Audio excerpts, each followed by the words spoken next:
Gusto kong ipakita sa inyo ha, bakit mga kababayan, bakit nga ba itong mga kongresista, mga senador, mga mayor, kung halos nagkakandamatayan para lang makakuha ng posisyon sa ating bansa? Magkano nga ba ang sinasahod nila? Bakit hindi natin subukang alamin kung magkanong sinasahod ng mga kongresista, gobernur, vice governor, mayor at senador? Bakit nga ba halos kung ano-anong paek-ek, yung iba nagbubudots, yung iba may pabububobo ads, di ba? Yung iba may patokhang-tokhang version. Magkano nga ba sinasahod nila para malaman din natin? Di ba? Bakit nga ba nagkakandara pa itong mga politician na to na pumasok sa politiko? Bakit pinag-agawan nila yung kongreso, yung senado, yung mayoral race? Kita mo naman sa Maynila. Sa Maynila, yung isa, I feel betrayed. Yung isa naman, bininta ang Manila Tower, bininta ang school, bininta ang Quiapo. Milyonaryo naman na, bakit kailangan makipagsabayan pa? Sa Pasig naman, pinadisqualified ang mayor kasi vote buying, hindi naman tumalab. Tignan mo ang boto, hindi na nga lahati. Tapos, ay nako, ang daming laitan. Bakit nga hindi natin alamin kung magkano nga ba ang sahod nitong mga politician na to, kung bakit gustong-gusto nilang pumasok sa Kongreso, sa Senado at sa mayoral posisyon? Pakinggan natin Eto na, mga kababayan. Mga kapuso, alam nyo bang tayo mga taxpayer ang nagpapasweldo sa mga opisyal ng gobyerno? Kabilang yung mga nanalo sa katatapos lang na eleksyon 2025. Mula sa pondo ng bayan, narito ang sahod nila kada buwan.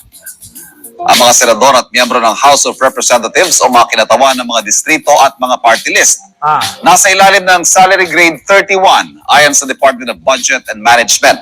Ang sweldo nila, mahigit 293,000 pesos hanggang mahigit 334,000 pesos kada buwan. Wala pa yung kickback dyan wala pa yung nakukurakot niyan, wala pa yung tupad, wala pa yung akap dyan. Wala pa yung AX. Mga kababayan. Kaya naman pala. Dito tayo ulit. Mga kababayan. Continue. Kung Senate President naman o kay House Speaker, mas mataas pa ang sahod dahil sila ay kabilang sa Salary Grade 32. Mahigit 347,000 pesos hanggang mahigit 398,000 pesos buwan-buwan. Kada buwan. Kabilang naman sa Salary Grade 30, ang mga gobernador ng mga probinsya, ang sahod nila mahigit 203,000 pesos hanggang 226,000 pesos. Magkakaiba naman ang sahod ng mga alkalde depende kung saan sila mamumuno. Katulad sa mga gobernador, Salary Grade 30 ang mga city mayor, Salary Grade 27 hanggang 28 naman ang mga municipal mayor. Nasa mahigit 142,000 pesos hanggang mahigit 178,000 pesos yan kada buwan. Kapuso, huwag magpapahuli sa latest news and Diba? Nakita ninyo, mga kababayan, kung magkano ang sinasahod ng mga mayor? Dito, sa mayor naman, sa salary grade 27-28, 142,000 to 178, depende kung saan, saang lugar sila naging mayor. Dito naman, sa sunod, mga kababayan, sa mga city mayor, iba, depende yun yung mga provincial rate na mayor. Ito naman yung sa mga city, yung mga malalaking mayayaman na lungsod, 200,000 to 226,000. So dito naman tayo sa gobernur.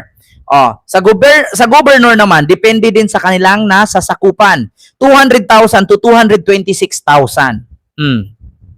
Dito naman sa Senate President at sa House Speaker, 347,000 to 398,000. So kalahating milyon, isang buwan. My God. Laki So dito naman tayo sa mga senador. Sa mga senador naman, mga kababayan, ay eto, salary nila 293,000 to 334,000. Hindi pa kasali diyan yung mga yung mga confidential fund. Maraming salamat po, Blowing Eagle. Thank you so much po. Hindi pa kasali dyan yung confidential fund, mga kababayan. Kaya nga sabi ko sa inyo, mga kababayan, pinag-aagawan nila yung mga posisyon na yan. Nagpapasarap sila, tayo yung nagpapakahirap. Sabi ko nga sa inyo mga kababayan, hindi pa pinanganak yung anak ninyo na sa mga bayag nyo pa naglalambitin. Paglabas niyan, may utang na yan. Yun ang aking masasabi.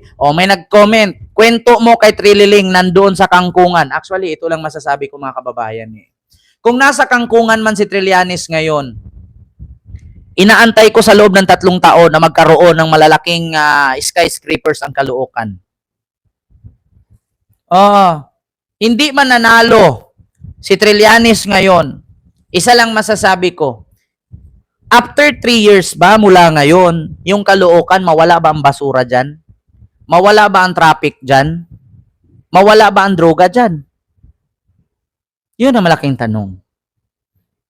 Huwag nyo maliitin si Trillanes. Hindi man nanalo si Trillanes, pero ito lang ang masasabi ko sa mga taga-Caloocan. Actually, 200,000 ang bumoto kay Trillanes ha. Lamang lang si Along ng 100,000.